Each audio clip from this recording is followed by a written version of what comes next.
1877 Floor Guy here, and we're going to show you how to improperly pack a box. Yes, we said it, how to not pack a box.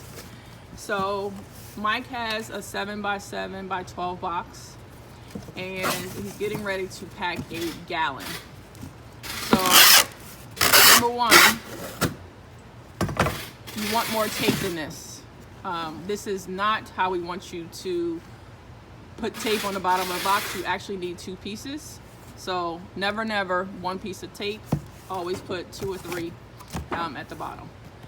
The other problem with this is that this gallon is actually the size of the box. And what will happen during travel is that this potentially will break, leak, because there's no cushion on the side of it.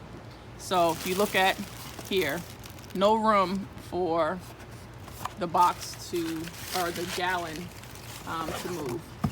The other thing that we have seen from our customers is newspaper as the protection for the box.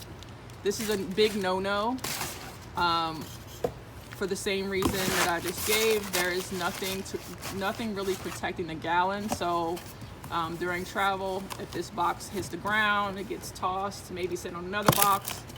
There is definitely potential for the gallon to leak. Again, one piece of tape.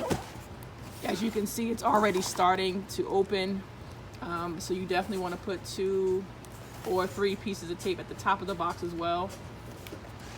If you notice, there's also no labels on this box. We always put this end up fragile labels. This end up fragile labels. Reason why Mike did that is because we've again had situations where our boxes came to us like this, and of course they leaked because the gallon is now sitting on the side.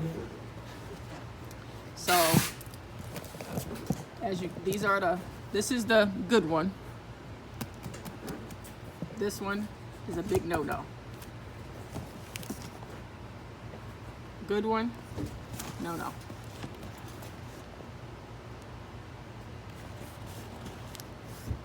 Thank you, Mike.